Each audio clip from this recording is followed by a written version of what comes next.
안녕하세요. 인생 아나운서 안녕하세요. 반갑습니다. 안녕하세요. 네, 반갑습니다. 아침에 소나기가 이렇게 시원하게 대지를 적셔주어서 마른 땅이 살아났습니다. 여기 지금 이 시간 정리를 통해서 인생을 바꾼 분이 계십니다. 오늘 주인공인 윤정훈 대표님인데요. 이분은 정리를 통해서 어떻게 인생이 바뀌었는지 여러분들 궁금하시죠? 함께 배워보도록 하는 시간을 갖도록 하겠습니다. 여러분은 정리를 잘하고 계시면 물건의 지배를 받고 사시는 분들 계시죠? 우리가 공간을 차지하고 있어야 되는데 혹시 공간의 지배를 받고 있지는 않습니까? 어떠세요? 잘 모르겠죠? 네, 조금 이따 강의 속으로 빠져들길 바라시고요. 오늘 윤정훈 대표님 나오셨는데 안녕하세요 대표님.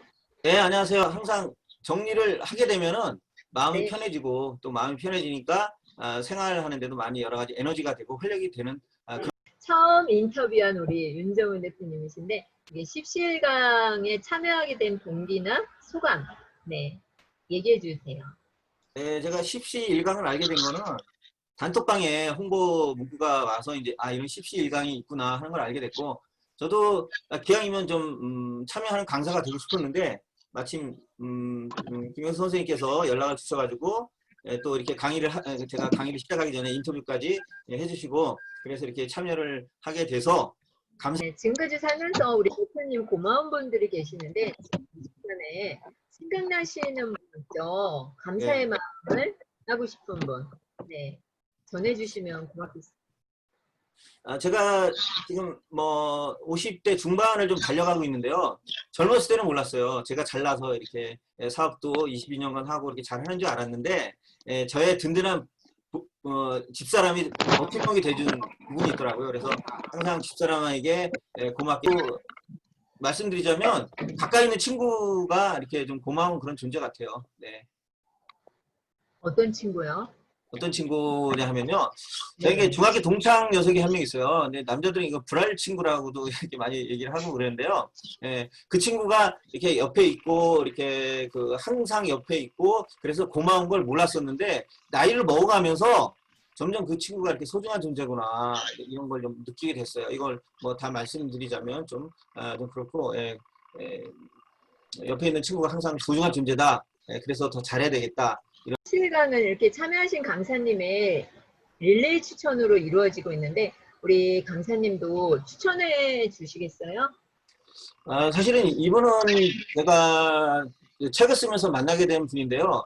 형님처럼 제가 가까이 좀 뵙기도 하고 또 존경하는 분이기도 한데, 이분이 어떤 분이냐면 90년대에 케이스라는 그 학습지를 통해서 직원 5명으로 시작해서 5년 만에 직원을 800명을 만들고 코스닥 진입시킨 그런 신화적인 그런 분이신데, 제가 이분이 성공한 분이고 이렇게 신화적인 존재라서 좋아하는 게 아니라 지금은 그냥 평범한 야인이 되셨어요. 사업을 좀 죄송한 말씀입니다만 저렇게 말아먹고 야인이 되셨는데, 최근에 이제 책을 사장의 세계에 오신 것을 환영합니다와 사장의 품격이라는 책을 2권을 쓰셨어요. 쓰시고 이제 작가로서, 강사로서, 또 경영 컨설턴트로서 활동을 하고 있는데, 이분을 좀 추천하고 싶습니다. 지금부터 정리는 자기 자신을 사랑하는 일이다. 우리 윤정훈 대표님을 박수로 맞이해 주시면 고맙겠습니다. 네. 네, 감사합니다. 네. 안녕하세요. 인생을 바꾸는 정리기술의 저자 윤정훈입니다. 반갑습니다. 반갑습니다. 네, 오늘 제가 말씀드릴 주제는요, 정리는 자기 자신을 사랑하는 일이다 입니다. 정리는 자기 자신을 사랑하는 일인데, 그럼 어떻게 하면 정리를 잘할 수 있을까? 정리 노하우, 정리 팁을 몇 가지 알려드리도록 하겠습니다. 저는 정리 수납 전문가로서 많은 곳을 정리 컨설팅을 했습니다. 그런데 제가 정리 컨설팅 현장을 갈 때마다 새삼스럽게 느끼는 게 있습니다. 그건 바로 생각했던 것보다 너무 많은 사람들이 정리 때문에 스트레스를 받고 힘들어한다는 사실입니다. 심지어는 부인이 정리정돈을 하지 않고 청소를 하지 않아서 신랑이 집을 나간 것도 제가, 이거는 정리 컨설팅이 아닌 봉사를 한 적이 있습니다. 이건 정말 실합니다. 그럼 도대체 왜 이렇게 많은 사람들이 정리 때문에 스트레스를 받고 힘들어하는 것일까? 저는 수많은 고민을 해보고 수많은 생각을 해본 끝에 내린 결론은 바로 이겁니다. 물건을 정리정돈하지 못하고 공간을 정리정돈하지 못해서가 아니고요. 이 마음이 정리가 안 돼 있기 때문에 물건과 공간을 정리를 하지 않는 겁니다. 그러니까 마음이 정리가 안 돼 있으니까 공간과 물건 정리하는 게 싫고 귀찮습니다. 그리고 다음에 해야지 하다 보니까 물건이 켜켜이 쌓이고 또 그 쌓여있는 물건과 어질러진 공간을 보게 되면 또 마음이 불편해지고 마음이 불편하다 보니까 계속해서 물건과 공간을 정리를 하지 않게 되고 그러니까 이렇게 악순환이 지속적으로 반복이 되는 겁니다. 자, 그럼 여러분 마음을 정리하는 게 쉬울까요? 공간을 정리하는 게 쉬울까요? 어떤 게 더 쉬울까요? 네, 공간. 그렇죠. 공간을 정리하는 게 쉽습니다. 이 마음을 정리하는 거는 거의 뭐 수행의 단계이고요.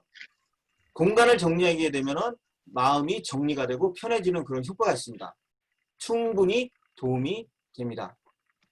그럼 지금부터 본격적으로 어떻게 하면 정리를 잘할 수 있는지에 대해서 몇 가지 노하우를 말씀드리도록 하겠습니다. 저는 이걸 실패하지 않는 정리의 기술이라고 부릅니다. 제가 이걸 정리 노하우, 정리 팁이라고 하지 않고 실패하지 않는 정리의 기술이라고 부르는 데는 이유가 있습니다. 여러분 모두 큰맘 먹고 집안 정리정돈을 해본 경험이 다들 있으시죠? 네. 네. 네. 근데 그렇게 집안 정리정돈 하는 일이 쉬운가요? 어려운가요? 어려워요. 네, 당연히 어렵습니다. 이렇게 어렵게 집안 정리정돈을 해놓으면 그게 오래 갑니까? 아마 일주일은 갈 겁니다. 근데 일주일이 지나면 다시 공간이 어질러지기 시작합니다. 어질러진 공간을 보고 있으면 여러분 기분이 어떻습니까? 아, 내가 뭘 한 거지? 아, 내가 무슨 짓을 한 거지? 이런 자괴감이 듭니다. 그렇지만 어차피 한번 정리를 한 거니까 다시 한번 큰맘 먹고 더욱더 열심히 정리정돈을 하기 시작합니다. 그런데 결과는 역시 마찬가지입니다. 일주일이 지나면 다시 어질러지기 시작합니다. 이렇게 정리를 한 후에 다시 어질러진 공간으로 돌아가는 정리는 진정한 의미의 정리라고 할 수 없습니다.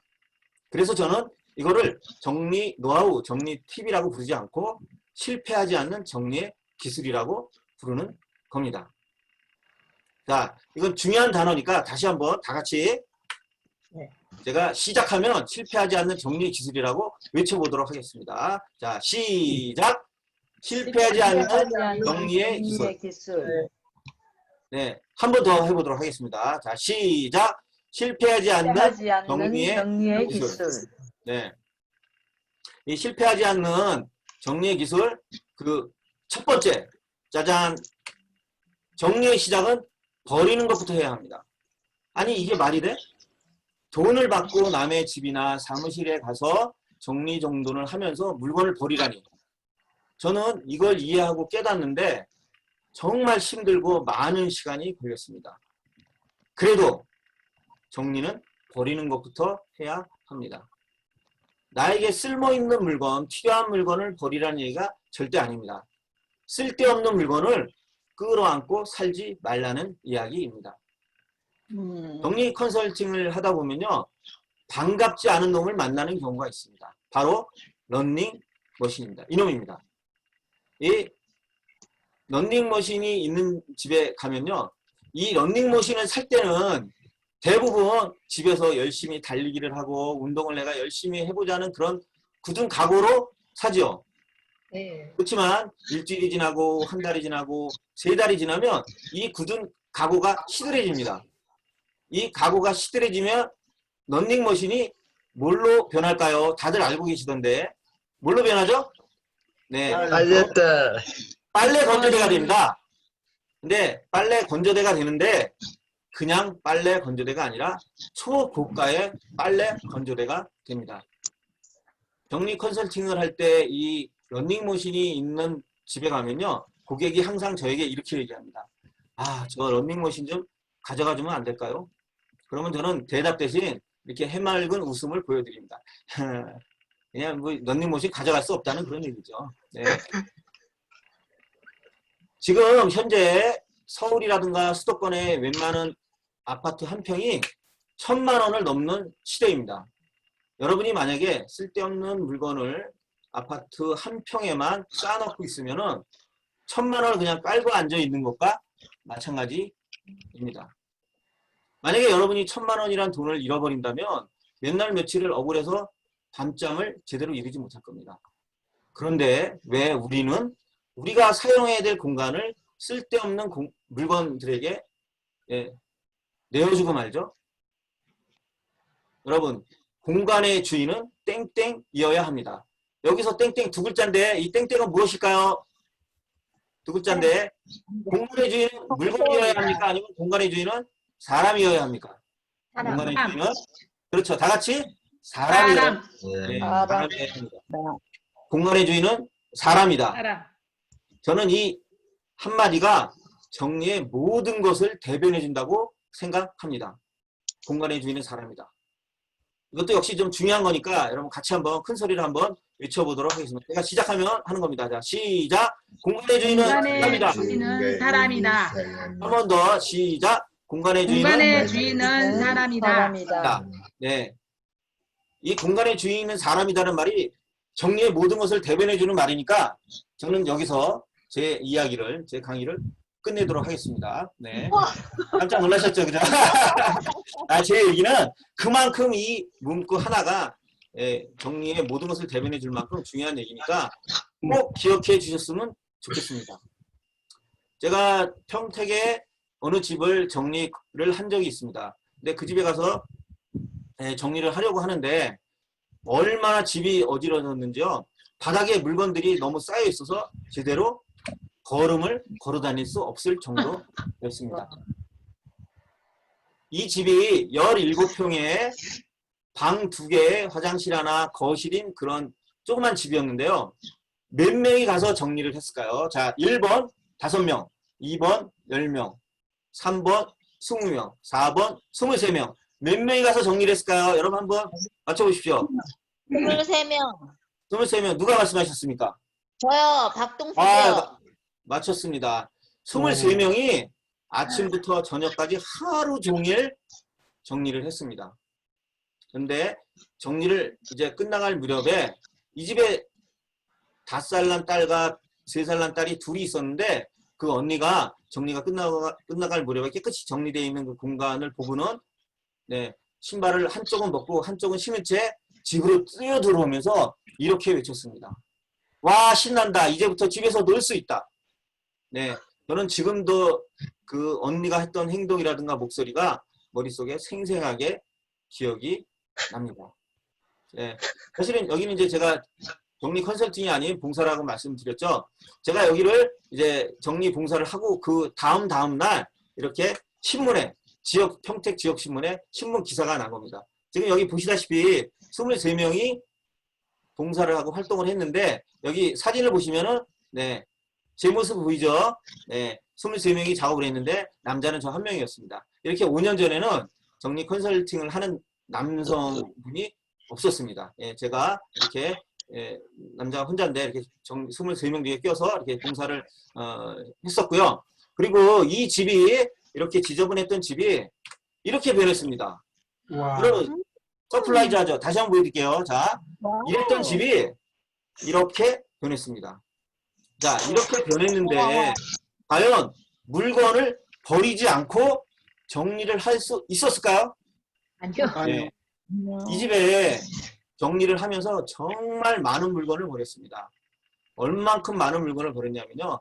100리터짜리 쓰레기 봉투를 수백 개를 이 집 앞에 도로에 산처럼 제가 쌓아 놓았었어요. 그 사진 파일이 제가 있었는데 여러분들한테 좀 보여드리면 좋았을 걸. 좀 안타깝습니다. 사진 파일이 좀 없어져서 안타깝습니다만은, 자, 이렇게 정리를 할 때는 물건을 버리고 해야 됩니다. 근데 여러분도 정리를 할 때 버리는 게 쉽지가 않습니다. 자, 그럴 때는 물건을 버리는 순서를 알면은 좀 쉽게 버릴 수가 있습니다. 자, 제가 순서를 한번 말씀드려 보겠습니다. 처음에 박스, 그 다음에 비닐, 옷, 전자제품, 책, 서류, 약품, 작동산이 그리고 추억이 담긴 물건을 나중에 버립니다. 여러분 약품은 그냥 버리면 안 되는 거 아시죠? 이렇게 모아놨다가 약국에 갖다 주어야 합니다. 그리고 저희 이제 정리 컨설팅을 하다 보면 약품이나 이 건강식품이 유통기한이 지난 제품을 많이 제가 만나는데요. 유통기한이 지난 제품은 버리는 게 상책입니다. 그리고 꼭 한 가지 주의를 하셔야 될 점은 추억이 담긴 물건은 맨 나중에 버려야 한다는 겁니다. 추억이 담긴 물건을 중간에 버릴지 말지 이렇게 살펴보다 보면은 그날 정리정돈 하는 거는 물 건너 가는 일이 되어버립니다. 네, 꼭 이렇게 버리는 순서를 아시면 잘 버릴 수가 있고요. 그래서 여러분들이 하루에 한 번에 한 가지라도 망설이지 말고 한번 버려보십시오. 그러면 버림의 상쾌함을 느낄 수가 있고요. 그리고 나중에는 버림의 매력에 빠질 겁니다. 자, 실패하지 않는 정리 기술 두 번째, 짜잔! 레이아웃을 정해라입니다. 이 레이아웃이라는 거는 정리를 하기 전에 머릿속으로 정리를 어떻게 할 것인가를 미리 구상을 해보라는 겁니다. 여러분이 만약에 화가 나면 밑그림을 한번 그려보라는 겁니다. 밑그림을 그리지 않고 그냥 그림을 그리면 엉뚱한 그림이 될 수도 있을 겁니다. 여러분이 만약에 건축가라면 설계도를 한번 그려보라는 겁니다. 건축가가 설계도 없이 건축을 하는 그런 건축가는 아마 세상에 없을 겁니다. 그런데 정리정돈을 할 때는 대부분의 사람들이 이 레이아웃을 해보지 않고 그냥 정리를 합니다. 레이아웃을 해보고 정리를 하는 것과 레이아웃을 하지 않고 정리를 하는 것과는 나중에 그 결과가 엄청난 차이가 납니다. 자, 지금부터 싱크대 상부장을 통해서 레이아웃을 한번 잠깐 살펴보도록 하겠습니다. 자, 레이아웃을 할 때는요, 일단 싱크대 상부장 문을 활짝 열어놓고 한 걸음 뒤로 물러서서 자, 내가 어떻게 정리를 할 것인가 한번 머릿속으로 구상을 한번 해보는 겁니다. 그런데 정말 제가 한 걸음만 물러서라 그랬다고 정말 한 걸음만 물러서지는 않겠죠. 한 대여섯 걸음 뒤로 물러서서 싱크대 문을 열고 이제는 어떻게 정리를 할까 한번 상상을 한번 해보는 겁니다. 자, 이제 한번 살펴보도록 하겠습니다. 싱크대 상부장은 일단은 맨 위 상, 그 다음에 중, 맨 위에는 이렇게 문이 닫혀 있습니다만 상, 중, 하로 이렇게 아래 위로 나눕니다. 그리고 옆으로는 이렇게 좌측, 그 다음에 중간, 우측 이렇게 나눕니다. 자, 이렇게 나눴을 때 자주 사용하는 물건은 상, 중, 하 어디에 수납을 할까요? 하. 그렇죠. 하단에 수납을 해야 되겠죠. 자, 그리고 가끔 사용하는 물건은 어디에 수납을 할까요? 상단, 중단, 하단. 어디에 수납을 할까요? 중단. 중단에 수납을 합니다. 그리고 거의 사용하지 않는 보관하는 그런 제품은 어디에 수납을 하면 좋을까요? 상단, 중단, 하단. 상단에 수납을 하겠죠. 네. 자, 이제는 여기를 A, 하단을 A, 그 다음에 중단을 B, 그 다음에 상단을 C라고 한번 가정을 한번 해보겠습니다. 이렇게 A, B, C로 나누었을 때 매일 사용하는 국그릇과 밥그릇은 A, B, C 중에 어디에 수납을 하면 좋을까요? A. 그렇죠. A에 수납을 하겠죠. 하단에 그것도 좌측과 우측이 아닌 중간에 수납을 하는 게 좋습니다. 자, 매일 사용하는 국그릇과 밥그릇을 A에 하단에 중간에 수납한 이유는 뭘까요? 손 닿기. 그렇죠. 바로 그겁니다. 예, 자주 사용하는 거니까 손이 닿는 네. 곳에 수납을 한 겁니다. 네. 자, 그리고 이제 거의 사용하지 않는 락앤락이나 텀블러는 자, A, B, C 어디에 수납을 하면 좋을까요? 거의 사용을 하지 않는 보관형입니다. C. 그렇죠. C죠. 아까 금방 말씀드린 것처럼 상단에 수납을 하는 겁니다.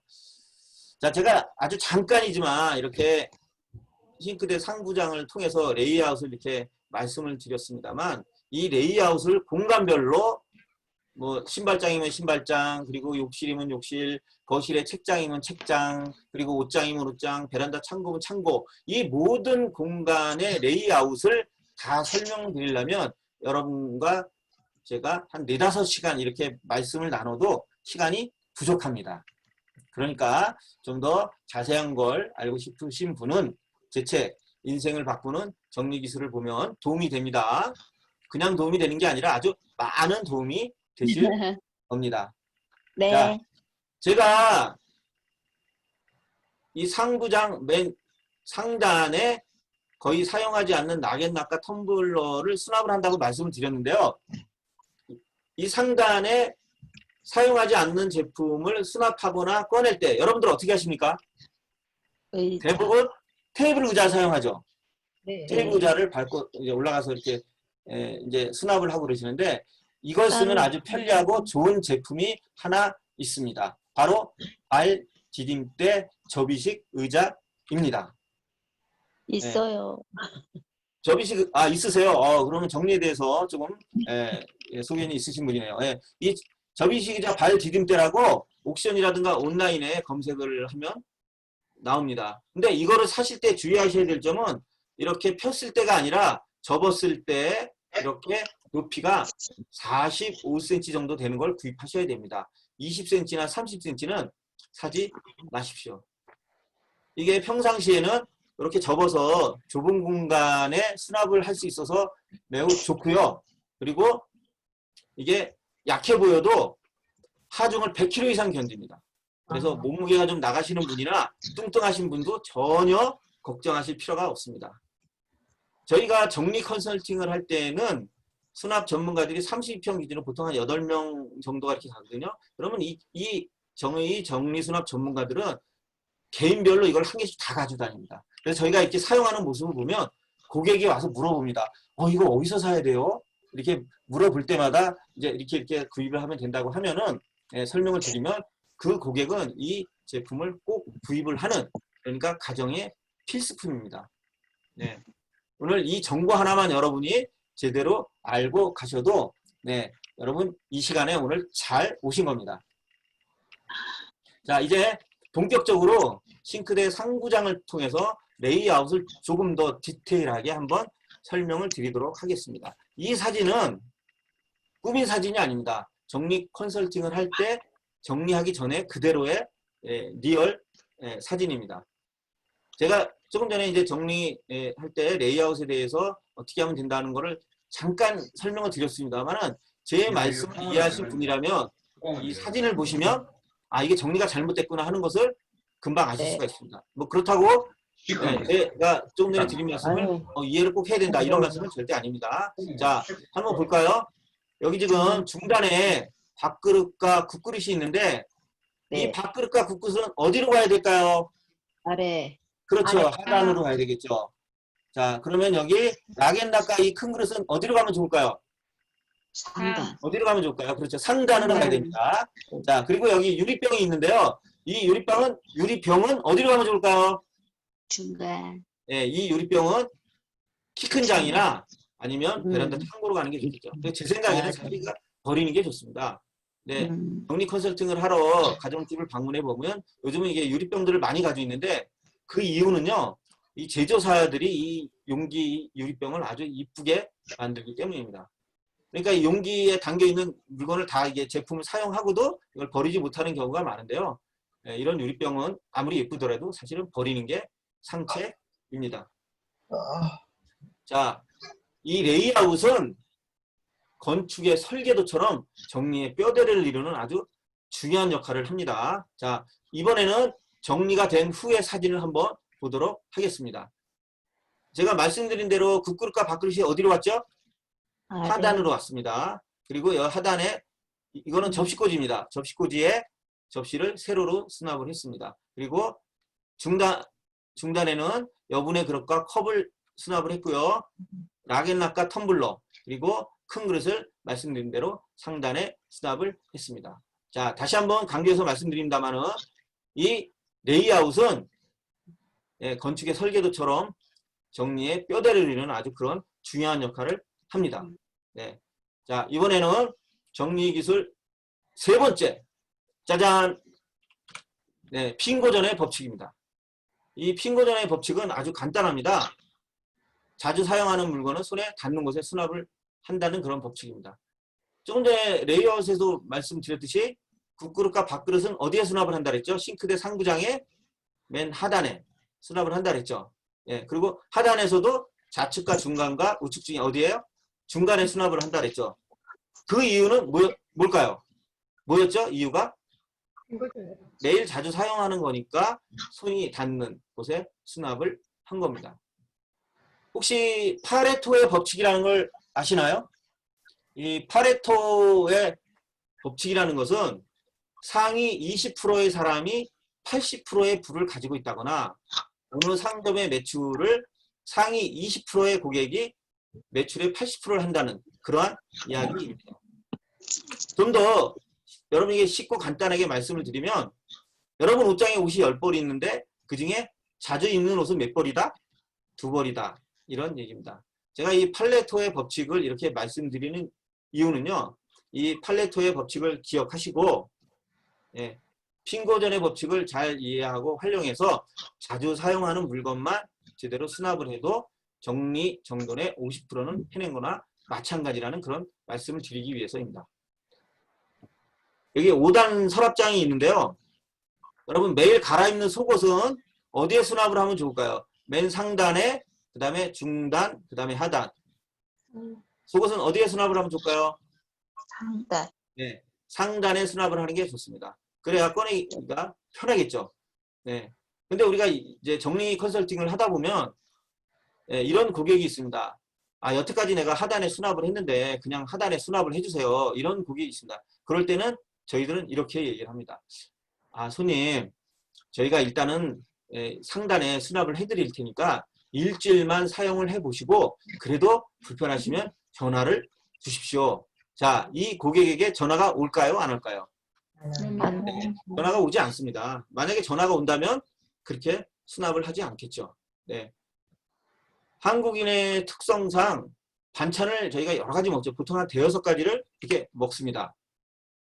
근데 부인이 혼자 있을 때는 상관이 없습니다만 신랑이나 아이가 혼자 있을 때 밥을 차려 먹으려고 하면 냉장고에 있는 반찬을 다 꺼내기가 쉽지가 않습니다. 그럴 때 쟁반을 이용해서 이 반찬을 쟁반 위에 다 담아두는 겁니다. 이렇게. 자, 이제 반찬을 꺼낼 때 어떻게 하면 되죠? 네, 그냥 쟁반만 꺼내면 되죠. 네, 저는 정리 수납을 배우면서 이걸 알게 된 게 너무 기쁜 나머지 바로 마트에 가서 쟁반을 사가지고 이렇게 반찬을 담아서 진짜 밥을 먹을 때 이렇게 쟁반을 딱 꺼내서 먹는데 이게 너무 행복했어요. 진짜. 예, 그 행복했던 기억이 아직도 생생합니다. 네, 저는 별걸 다 기억하는 남자입니다. 네, 이렇게 핑거전에 다시 한번 강조합니다만 핑거전의 법칙을 잘 이해하고 활용해서 자주 사용하는 물건만 제대로 수납을 해도 정리의 절반은 해낸 거나 마찬가지입니다. 자, 이제 정리의 기술, 실패하지 않는 정리 기술 4번째, 겹치기 수납을 하지 마라 입니다. 지금 여기에 큰 접시와 작은 접시가 있는데 보통 이게 접시가 있으면 어떻게 수납을 합니까? 큰 거는 밑에, 작은 걸 위에 이렇게 두지 않습니까? 그런데 밑에 있는 큰 접시를 꺼내려면 어떻게 됩니까? 이렇게 수납을 하면 위에 있는 작은 접시를 들었다 놨다 해야 되죠. 근데 그것도 설거지를 하면서 물기가 묻은 그 고무장갑을 낀 손으로 이 위에 있는 접시를 들었다 놨다 하다 보면은 떨어뜨려서 깨트릴 염려가 있죠. 그래서 이제 다이소에서 판매하는 접시꽂이. 선바, 이거 1,000원짜리입니다. 이걸 하나 이용한 모습을 좀 보여드리겠습니다. 지금 화면에 잘 보이시는지 모르겠는데요. 여기 접시 선반이 보이시죠? 자, 이제는 위에 있는 접시를 꺼낼 때, 네, 밑에 있는 큰 접시를 꺼낼 때 위에 있는 작은 접시 들었다 놨다 할 일이 없어졌죠. 네. 저희가 이제 옷을 갤 때 대부분 어떻게 수납을 하냐면요. 이렇게 겹치기 수납을 합니다. 이렇게 겹치기 수납을 하면은 위에 있는 옷을 꺼낼 때는 상관이 없는데요. 밑에 있는 옷을 꺼냈다가 이렇게 넣다 보면은 옷이 흐트러질 염려가 많죠. 그냥 애써 옷을 접은 보람이 없어지는 겁니다. 자, 이럴 때는 바구니를 활용해서 옷을 접어서 새로 수납을 한번 해봤습니다. 이제는 옷을 꺼낼 때 자기가 원하는 옷을 꺼낼 때 옆에 있는 옷을 이렇게 손을 넣어서 밀고 원하는 옷을 꺼내면 이게 제대로 이렇게 그대로 유지가 됩니다. 이렇게 바구니를 하나 활용했을 뿐인데 옷이 흐트러지지 않게 수납을 할 수 있는 겁니다. 참고로 여기 사용한 이 바구니는요. 직사각 바구니 4호라고 합니다. 그리고 품번은 56047입니다. 제가 이렇게 직사각 품명은 직사각 바구니 4호고 품번은 56047입니다. 이렇게 말씀드린 데는 이유가 있습니다. 이런 이제 강의를 들은 다음에 나도 이제 정리를 해봐야지 하고 이제 직사각 바구니 4호라고 이렇게 메모를 해서 다이소에 가서 이제 바구니를 살라고 다이소 코너에 이제 바구니 코너에 갑니다. 근데 바구니 코너에 가보면은 이 바구니 종류만 수백 가지가 넘습니다. 그 중에서 이 직사각 바구니 4호를 찾는 거는 굉장히 불가능합니다. 거의. 근데 찾다 못 찾아서 점원을 찾아가게 됩니다. 점원을 찾아가서 이렇게 얘기를 하죠. 저 직사각 바구니 4호 좀 주세요. 그러면요. 점원이 무슨 말인지 알아듣지 못합니다. 그럴 때 바로 품번 56047 주세요 하면요. 이 점원이 좀 놀라기는 했죠. 뭐 품번까지 알고 이렇게 오니까. 그러면 이제 컴퓨터로 조회를 한 다음에 재고가 몇 개인지 어디 있는지 이렇게 안내를 받을 수가 있습니다. 이렇게 정리 수납 강의를 하면서 품번까지 자세히 말씀드리는 수납 강사는 대한민국에 흔치가 않습니다. 네. 하여튼 이렇게 정리를 하는데 겹치기 수납이 아닌 이걸 가로 수납이라고도 합니다. 가로 수납이 아닌 세로 수납을 해야 합니다. 자, 이제 정리의 기술 5번째 정리의 마무리는 라벨링입니다. 어느 집을 이렇게 컨설팅을 이렇게 하고 있는데요. 스키 장갑하고 고글이 나온 겁니다. 그래서 고객에게 가서 이 스키 용품을 어디다 수납을 할까 이렇게 물어봤더니 고객이 깜짝 놀라는 겁니다. 그래서 왜 그런가 얘기를 들어봤더니 작년 겨울에 스키장을 가기 위해서 스키 장갑, 스키 고글 이런 스키 용품을 찾는데 이거를 찾지 못해서 스키장 가는 걸 포기했다는 겁니다. 이 스키 장갑, 스키 고글, 스키 용품을 작은 박스에 담아서 라벨지에다가 이제 스키 용품이라고 라벨을 해서 창고에 보관을 했습니다. 자, 이제 겨울에 스키장을 갈 때 어떻게 하면 되죠? 창고 문을 열고 스키 용품이라고 라벨링된 박스를 찾아서 즐거운 마음으로 스키장을 가시면 됩니다. 그런데 만약에 스키 용품이라고 박스에 라벨링을 안 했다면 어떤 일이 생길까요? 창고 문을 열고 그 온 박스를 다 뒤져서 이 스키 용품을 찾아야 되겠죠. 그래서 저는 이 라벨링을 글씨의 마법이라고도 표현을 합니다. 근데 이 라벨링을 하는데 그럼 어떻게 하면 되는지 그 요령을 좀 말씀드리도록 하겠습니다. 일단 라벨지에 꽉 차도록 글씨를 씁니다. 이렇게 라벨지가 있으면 여기다 스키 용품이라고 꽉 차도록 쓰는 겁니다. 그런데 말입니다. 가끔 이 정리 컨설팅을 할 때 보면 이 라벨지에 이 중간에다가 깨알 같은 것으로 스키 용품이라고 쓰는 그런 수납 전문가가 있습니다. 그럴 때는 제가 그 볼펜을 뺏어가지고 그냥 옆구리를 쿡 찔러주고 싶어요. 그 다음에는 이름을 명확하게 표현합니다. 이름을 명확하게 표현합니다. 볼펜이 있는데 이거를 필기류라고 표현하는 게 아니라 볼펜이면 그냥 볼펜이라고 명확하게 표현을 한다는 겁니다. 그리고 라벨지를 붙이는 위치를 통일해 줍니다. 라벨지를 어떤 거는 좌측에, 어떤 거는 우측에, 어떤 거는 중간에, 또 어떤 거는 위에 아래에 이렇게 라벨지를 붙여놓게 되면은 창고문을 열었을 때 어떤 기분이 들까요? 굉장히 혼란스럽겠죠. 라벨지를 붙이는 위치는 대부분 왼쪽 상단에 통일을 해줍니다. 그리고 라벨지는 용도에 맞는 라벨지를 사용합니다. 예를 들어서 냉장고에 종이 라벨지를 사용하게 되면 글씨가 잘 지워지거나 라벨지가 잘 떨어지겠죠. 그럴 때는 이거 꿀팁입니다. 냉장고에 사용하는 라벨지는 반창고를 사용하시면 좋습니다. 지금 이렇게 간단하게 정리의 기술, 실패하지 않는 정리에서 5가지를 말씀드렸습니다. 자, 이건희 개혁 10년이라는 책이 있습니다. 그 책에 보면 이런 내용이 나옵니다. 이건희 회장과 임원들이 함께 독일로 가는 프랑크푸르트행 비행기 안에서 있었던 일입니다. 이건희 회장이 일본의 오디오 설계 기술자를 고문으로 초빙해서 직원들과 함께 일을 하게 만듭니다. 그리고 10년 동안 일을 하고 이 기술자가 일본으로 떠날 때 이건희 회장에게 제출했던 보고서입니다. 그 내용은 바로 이렇습니다. 제가 10년 동안이나 직원들한테 부품 하나, 드라이버 하나를 제대로 주라고 그렇게 신신당부를 하고 지시를 했는데 말을 듣지 않습니다. 기계가 고장이 나서 드라이버를 찾는데 드라이버를 4시간 동안 찾다 보니까 기계 수리를 제대로 하지 못했습니다. 라는 그런 내용의 보고서였습니다.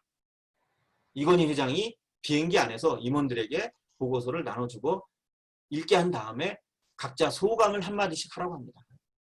이제 임원들이 소감을 얘기하기 시작합니다. 저 회장님, 이거는 처벌 규정이 약하기 때문입니다. 아, 회장님, 이거는 책임의식이 약하기 때문입니다. 회장님, 교육을 강화해야 됩니다. 이렇게 얘기를 하자 이건희 회장이 가만히 듣고 있다가 이런 이야기를 합니다. 그건 자기 자신을 사랑하지 않기 때문이다. 여러분, 정리는 사랑입니다. 자기 자신을 사랑하고 타인을 사랑하는 일입니다. 여태까지 윤정원이었습니다. 여러분 감사합니다. 감사합니다.